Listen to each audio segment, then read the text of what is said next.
everybody. Oh my God. This again? I'm trying to make conversation, Erica. God damn it. It's been a whole week, you guys. What have you done? Nothing with my life. It's been 20 minutes. It's been a week. You gotta tell them it's been a week. It's been a week. It's been a week. It has been a fucking week. Holy shit. I lived a whole week in 20 minutes. Yep. It was the craziest 20-minute week of my entire life. Yep. I mean, it was quite hectic. A lot happened in the 20-minute week that we had. Yeah, I still couldn't determine what I wanted to eat. So hungry. Listener poll, guys. What's better? Chipotle, Junior's Colombian Burger, or Pad Thai? Yo, Junior Colombian Burger all the way. Never been. The potato chips on the... Oh, man, now I'm craving Junior Colombian Burger. I haven't had it in a while. It's just a burger. With potato chips on it. Anybody I could can do that anywhere. But there's like a whole bunch of other stuff that's on there that's amazing. Pad Thai. Pad Thai. So, while Stephanie is now drooling about food that she cannot eat. Me too. No, I kind of want Panda Express right now. Not sponsored. Please sponsor me. Is there a Panda Express nearby here? That's what I was trying to do with you earlier. Well, then try to look. You wanted me to look? I was on DoorDash and you were like, no, there's We can have Panda Express if it's a thing. That's what I was trying to do earlier. Well, then look for it. I'll PayPal you money. You're not my supervisor! Oh my Hi, God. welcome to Cheers from the Grave, where we all collectively lost our mind. I'm Erica. I'm Stephanie. And I'm Nicole. Best intro ever. Keep it. We're keeping it. Fuck it, we're doing it live. Fuck it, we're doing it Literally, live. let's just do this one live. Oh my God. That is a dream of mine to go on live shows. That would be amazing. Let's practice. Oh shit.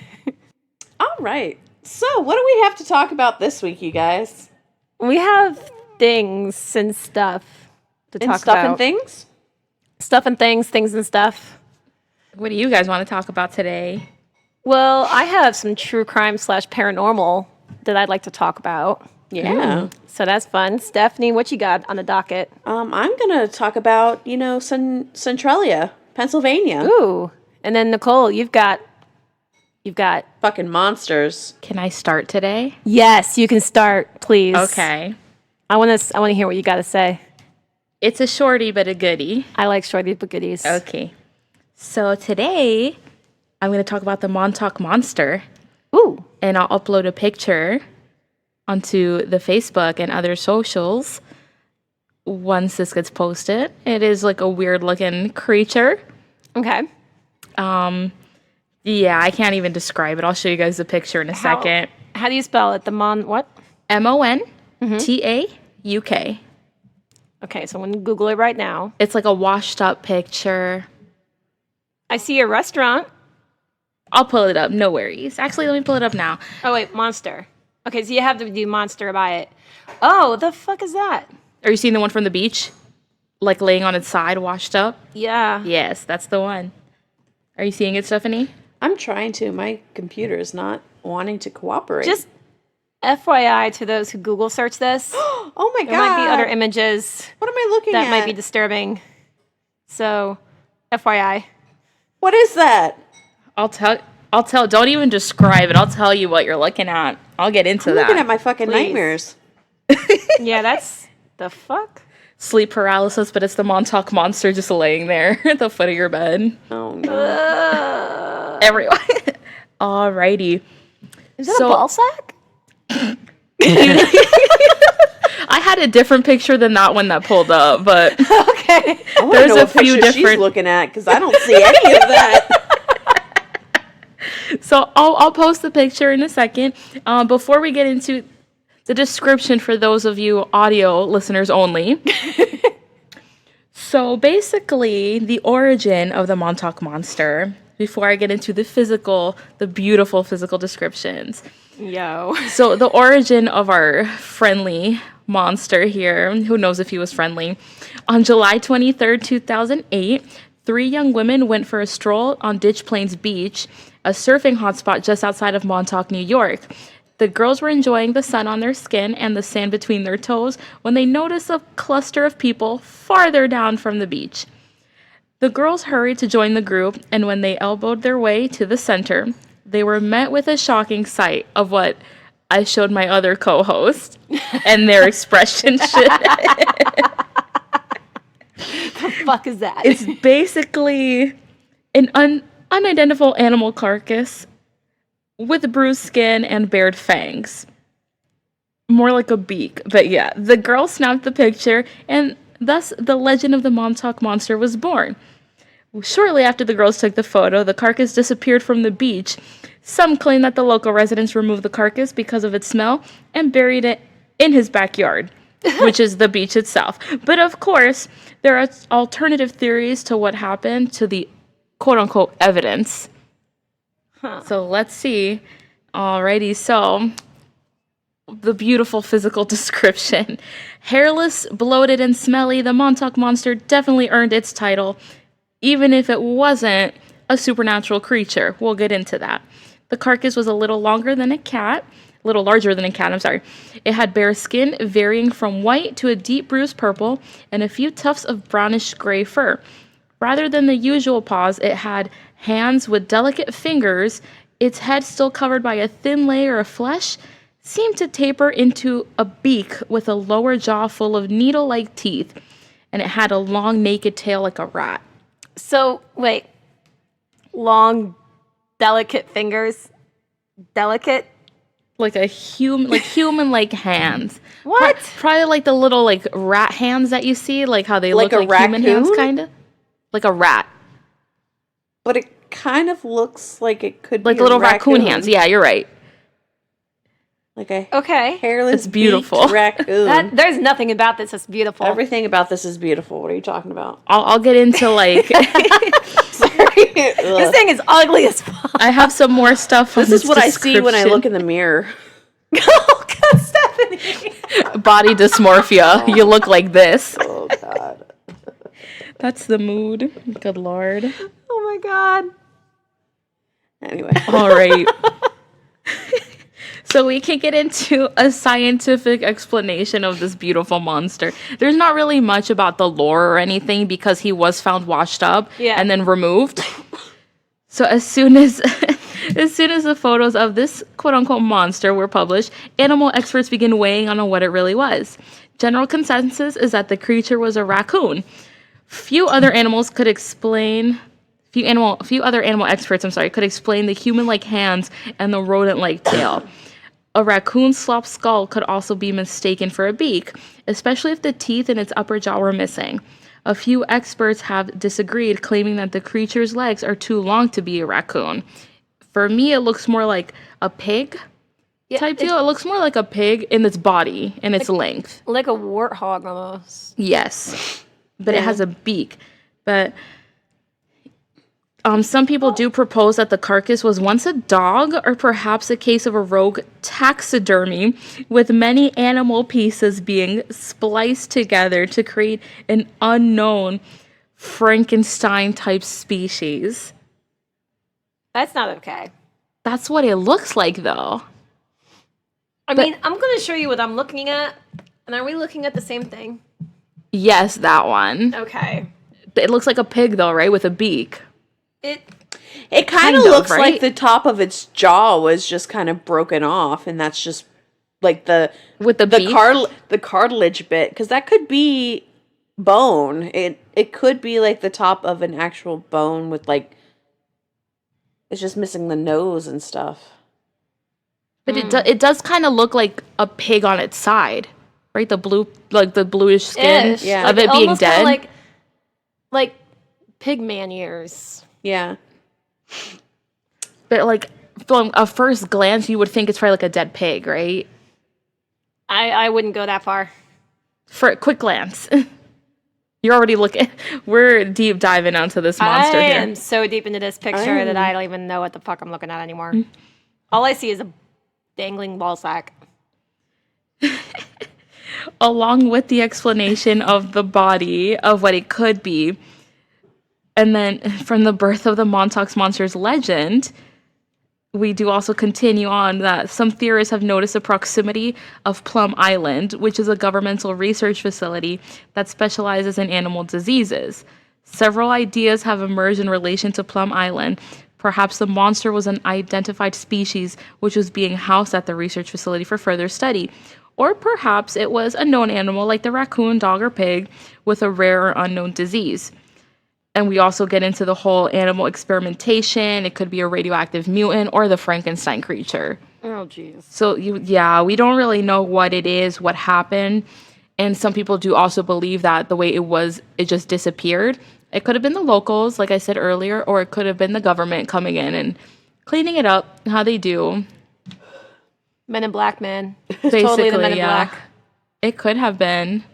But yeah, that's the story of the Montauk Monster. We'll upload the picture because you need the picture with this. Yeah, you do. Because it's a lot. Like when you first look at it, your mind goes through a lot of things. It's kind of unsettling to look at. So we'll definitely put to see if we can cover the photo in a sense to upload. Yeah. Or we'll just upload it I think what I'll do is I'll put it on Instagram.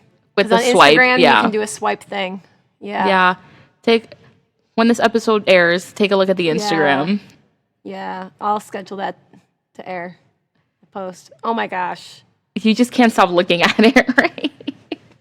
Am I the only one that sees this ball sack dangling? I don't even want to look at it anymore. It makes me uncomfortable. That's seriously, that's all I don't. see. It doesn't look like a ball sack to me. I don't know. You not see that? I see that. It just does not look like a ball sack. It looks like one. It looks like a flap of skin. It looks like it's too far up on the body to be a ball sack. But then again, I don't know what the biological marks of this creature is. So who knows? You're right. I still like to go with it could either be radioactive or it's a hybrid type thing.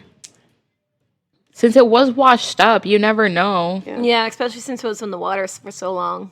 I feel the Ocean bloating. water can do so much. The bloating and everything. Yeah. Yeah. I mean, still maybe it was a dog. I still think it could be some type of pig that was messed up in many But it ways. looks like it has fur though. Pigs don't really have fur. I mean, They have- warthogs, Yeah. but then it doesn't have the horns. I don't know. Yeah. That's so weird. Please feel free to look at the pictures, look it up yourself, and please write into us and let us know what you think about the Montauk Monster. Mm-hmm. I would love to hear other people's theories about it. I would love to though. Yeah, please. We can go do a Montauk Monster Part 2 and just deep dive into what everyone Oh, thinks. Jesus Christ. But yeah, that's my friend. I don't even want to call him my cryptid friend. It's just there he is. He's just there, Rest in peace. dead on the beach. What a way to man. go.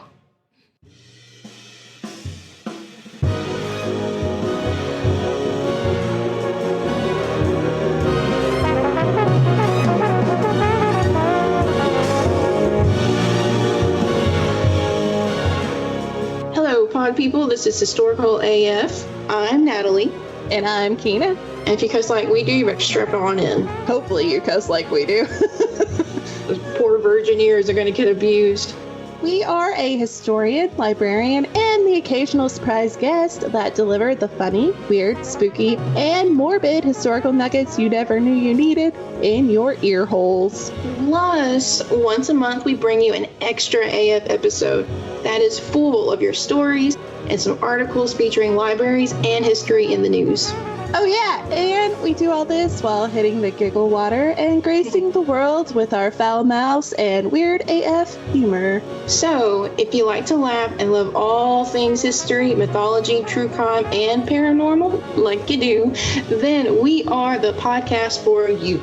You can find us on all your favorite podcasting platforms, and to make it easy on you, we have them all available with links at historicalafpodcast.wordpress.com.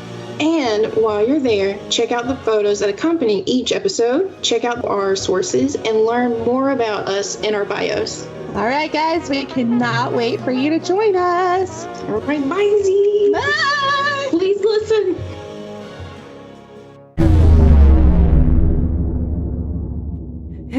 Who should go next? What a way to open it up. I can just go over a little bit of Centralia. Centralia? Centralia? Yeah. I think that's how, yeah. What's that? I never heard of it. So Centralia, Pennsylvania is actually a town that has basically been on fire for the past 50 years. Mm-hmm. It's basically been burning from a mine that caught fire 50 years ago and has not stopped. Pretty much. Yeah, coal mine. Yeah, coal mine. So a little back history on Centralia is it was a busy small town filled with lots of shops and residents. About 1,200 residents worked, played, and lived in Centralia. However, today it couldn't be more different. Centralia's streets are abandoned. The majority of buildings are gone, and smoke wafts down graffiti-strewn highways where this town once stood. This town was actually the idea behind the video game and movie franchise Silent Hill. Ooh. Yes. Yeah. Because it is Okay. constantly fog-filled and smoky. So this town basically turned into a ghost town, and actually only 5 people to this day live there.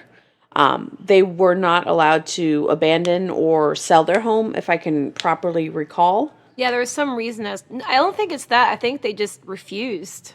From what I understand, those 5 people refused to sell. 7 residents remained via a court order. They are forbidden from passing down their property or selling it. Oh. That is all that I have found about that, actually. So that is weird. Congress actually decided to buy out its residents, paying them to move. And in 1992, Pennsylvania finally moved to kick the holdouts for good.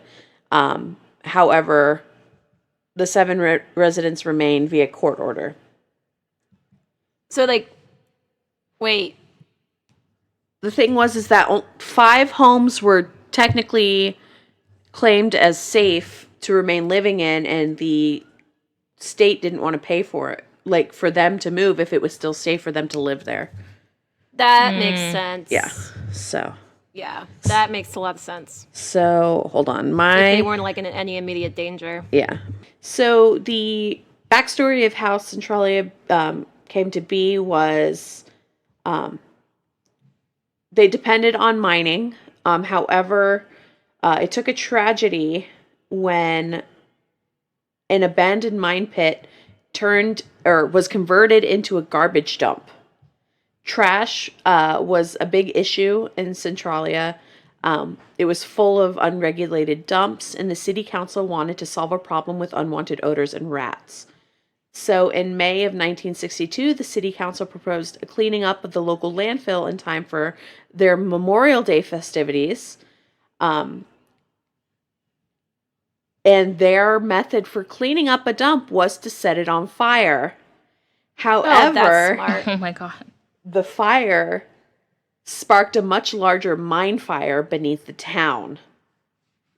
Soon after, a raging fire in a coal seam beneath Centralia began. It spread to mine tunnels beneath town streets, and local mines were closed due to unsafe carbon monoxide levels. Multiple attempts were made to evacuate and put out the fire, but all of them failed. The reason, ironically, is the aftermath of the mining that defined Centralia for all those years. There were so many abandoned mine tunnels in the area that many, or all could be fueling the fire, and it would be prohibitively expensive and likely impossible to figure out which ones stroked the fire and to close it off, or to close off every single one of them. It would just cost so much money. So they let the fire continue burning, and as the years went on, the ground beneath the city itself became hotter and hotter, reaching over 900 degrees Fahrenheit in some locations. Jesus. Smoke was reported pouring out of sinkholes, and gas started filling basements of homes. Residents reported health problems, and homes began to actually tilt because of the heat levels on the foundation that they were on started moving. It was also claimed that the graves in the town actually dropped into the abyss of the fire. So the all of the graves that are in town no longer exist, and none of the bodies that fill those graves are there either, due to the heat. There was also a report of a 12-year-old boy who accidentally fell into one of the sinkholes and barely escaped. By then, it was too late for Centralia to even begin thinking about starting to close down. So, rather than putting out the fire, Congress decided to buy out its residents, paying them to move. All but 7 residents remained via court order due to the fact that those houses were still deemed safe to live in. So the state didn't want to buy them out because they still could live there. Okay. And also Congress forbade them from passing down their property or selling it. So they really went above and beyond to make sure that those people stayed. Wow. All of the buildings in Centralia were condemned, and the zip code was eliminated from census. Yep. Good Lord. So you cannot find the zip code for Centralia today. Today, it still burns and is one of 38 known active mining fires in Pennsylvania. And 38? Yes, still burns What? as one of 38 known active mining fires. Yep. Oh my gosh. It's ridiculous, I know. The State Department of Environmental Protection stated that the fire could burn for a whole other century if left uncontrolled. Well, the coal runs deep It does. in those mines. So, yeah, if there's still fuel to fire it, then yeah, Yeah. they'll keep going. And the thing insane. is because of the way the town is brought in, once again, cultists and Satanists believing that this is a gateway to hell because of the continual burning. But it was used as inspiration for, like I said, Silent Hill. And I think we've all either played the game or seen the movies or just know of it to know that it is fucking creepy. And, oh, hi, baby girl. Sorry, my cat's joining me. Aw, hi, kitty. So yes, all visitors who come to Centralia actually leave graffiti all over its abandoned highway, entering and exiting the town itself. Oh my gosh, your cat is so precious. So yes, and they actually have started putting up new fences. I believe in one of the last reports I read, they were putting up new ways to keep people from coming into town. Because it's unsafe. I mean, if the ground keeps getting hotter and hotter, clearly you don't want anyone to die from stupidity, but people will always. Well, my brother's been there a few times, and he said that even though it's not illegal to visit, they do have warning signs to kind of like, so that way the state doesn't have, they're not liable in a sense, because they can't really keep out everybody, since it's technically like public owned or whatever, Commonwealth, but there's definitely warning signs from what he said. Yeah. So, but he's been there a couple times and he said it's creepy. Yeah, I mean, I'm going through pictures and it's literally something you would see from a horror movie. It is just empty. And it's just continuously burning, and it looks hot and muggy and just constantly filled with that smog. So I can understand. It looks terrifying. I want to go. I do too. And then there's Nicole who's like, nah, I already told y'all. Yep. Took the words right out of my mouth. Now I'm okay. We're just all going to go to Pennsylvania and we're going to hit up like Eastern State and Centralia, and Nicole's going to be like, I'll just stay in the car. Yeah. Wait, I have a question. Do you think Silent Hill is hot or cold? I don't know. Because if it's based on this place, It's kind of. I mean, from what I remember from the movie, it looked like they were sweating a lot. So It looks hot. yeah, but also Probably. a cool another fact is several of the former and current residents believe that the states actually did this on purpose so that they could plot to gain the mineral rights and the coal rights beneath the borough. But how can you get the coal if it's on fire? I don't know. Can't even get to it. Well, at first they thought it was when they were first trying to get people out. That's why. Was that they knew that they could actually stop the burning just to get the coal rights. But yeah. That backfired. So yeah, that's a little bit of history about Centralia, Pennsylvania. Yay! That's cool. I love how their Facebook is like Centralia, Pennsylvania's hottest town. Yeah. I hate that. Girl. Hi, kitty. Hi. Oh my god, which one's that one? This is Bowie. Hi, Bowie. She is the resident napper here. Oh, she's so precious. Okay. All right. So I guess it's my turn. So mine is true crime / paranormal. Yay! I did mine on the Ma Barker house, which is actually somewhere here in Florida, which means we need to go. Yes. All right, so the Ma Barker house. So Kate Barker was also known as Ma Barker. She was born on October 8th of 1873 and died on January 16th, 1935. She was the mother of several American criminals who ran with the Barker Karpis gang during the Public Enemy era when the exploit of gangs of criminals in the Midwest gripped the American people and the press. Kate married George Barker in 1892 and had 4 sons, Herman, Lloyd, Arthur, and Fred. The sons' crimes grew more serious, and at some point they were inducted into the Central Park Gang.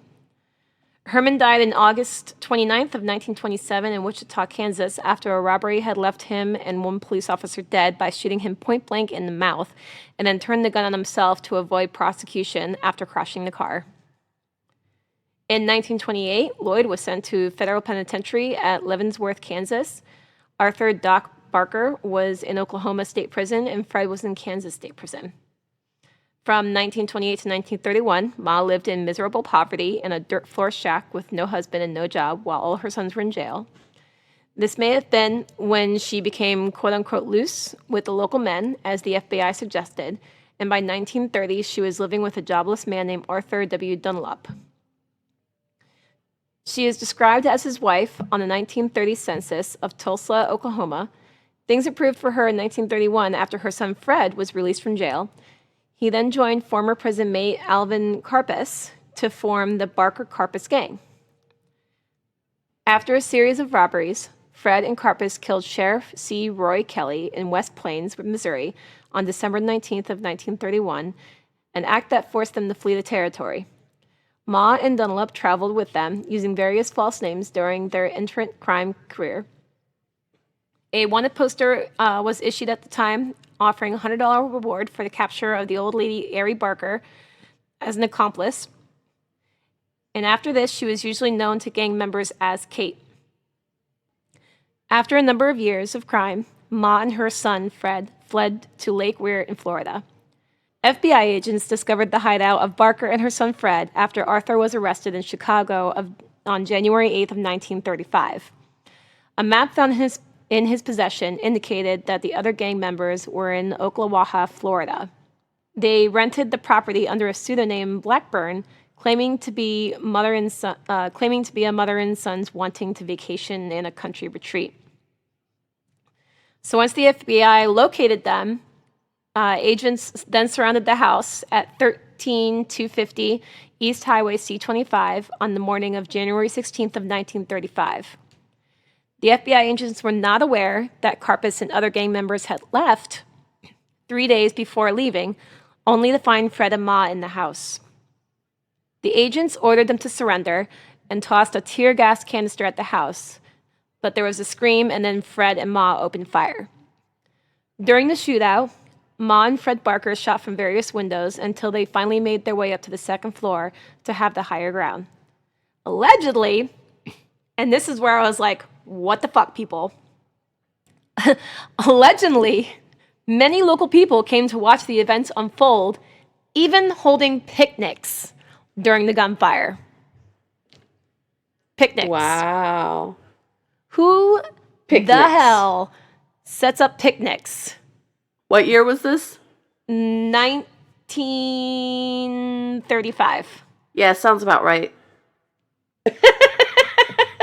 Sorry. 1935. I mean, remember, people also went to, like, public hangings and Yeah. decapitations, so I'm not that shocked. But, like, people are just horrible. Yep. It's like, that's their version of us holding up our cell phones during tragic events. Yep. Literally. So the gunfire from the house finally stopped after about nearly 4 hours, and the FBI ordered local estate handyman William Woodbury to enter the house wearing a bulletproof vest. And Woodbury reported that there was no one inside left alive. Both bodies were found in the same front bedroom. Fred's body was riddled with bullets, but Ma appeared to have died from a single bullet wound. Oh, wow. Yeah. According to the FBI accounts, a Tommy gun was found laying in her hands. Other sources say that it was lying between the bodies of Ma and Fred. Their bodies were put on public display and then stored and unclaimed until October 1st of 1935, when relatives had them buried in Williams Timber Hill Cemetery in Welch, Oklahoma, next to the body of Herman Barker. Yeah. So the house itself is still riddled with bullets today. It is basically now known as like a historic site. So the house and the furniture and everything is all original. Like even the furniture. There is a rocking chair that is in one of the rooms that still has bullet holes in it, which is pretty cool. I want to go. We need to go. I'll go to that one. I'm about it. Well, with what I'm about to tell you about the ghosts, are you sure? Never mind, continue. I thought that was it. Oh, I'm no, like, there's okay, still I can do Now that. it's on the spooky part. She was like, oh, we can do that. That's fine. Oh, ghosts? No, never mind. Bye. What are you on this podcast for? Mind your business. Oh my gosh. So on to the spooky. So as I said, the house itself is still riddled with bullet holes. Since the shooting, people soon after heard noise coming from the house. A paranormal group called the Soul Sisters Paranormal did an investigation of the house on the 84th anniversary of the shooting. 84. Wow. During their investigation, they caught an EVP that says, hey, come back and get out. During the night, when no one was in the house, there were 2 knocks, loud bangs, and the sound of a chair being moved. In the room where Ma and Fred died, they caught audio of what sounded like 2 people talking. And it started around 6 a.m., around the time when the shootout started. And the EVP said, Freddie? Yeah, Ma. Get ready. Okay. So they literally caught a conversation of Fred and Ma Barker being like, get ready.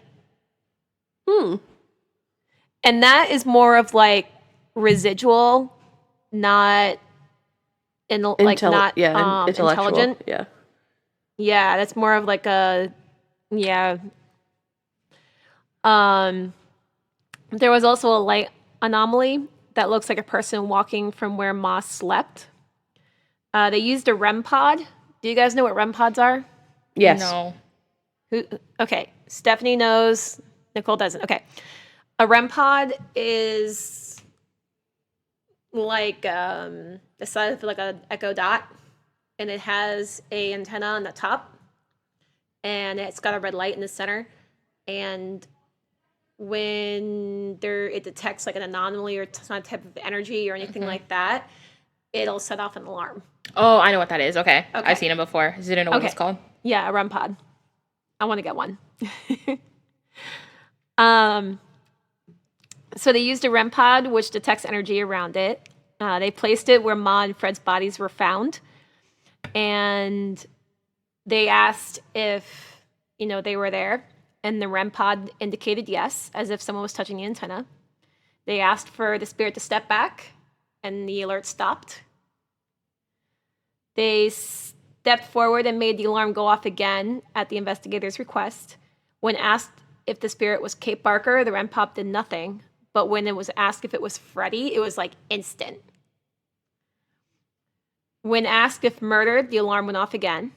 And he was a bit stubborn about stepping back when asked. When asked if Ma was still with Freddie, the REM pod indicated yes. Then when they utilized the spirit box, when they asked, hey, are you Freddie and Kate Barker, they said yes. They also got someone saying, we see you, Alvin Karpus, someone's up here, I can't see him, Fred, that was Kate, and Hebrew. When asked if they could say Blackburn, they heard a voice saying Blackburn. And when they asked what happened in the room, they heard they murdered us and we the dead ones. And that's all I have on the Ma Barker house. And it is available for tours, and it is a historical site. So if you go to there's like a website that you can go on.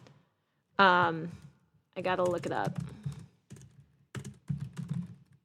I'm gonna surprise you guys here. Yeah? I may go. You should. It's in Ocala. It's in Marion County. That's pretty close to home, so yeah, I'm down for that trip. Yeah, I'm down. Yeah. Yeah? You know where I really want to go? I want to go to Casadega. I also want to go to Casadega, yeah. We all need to go.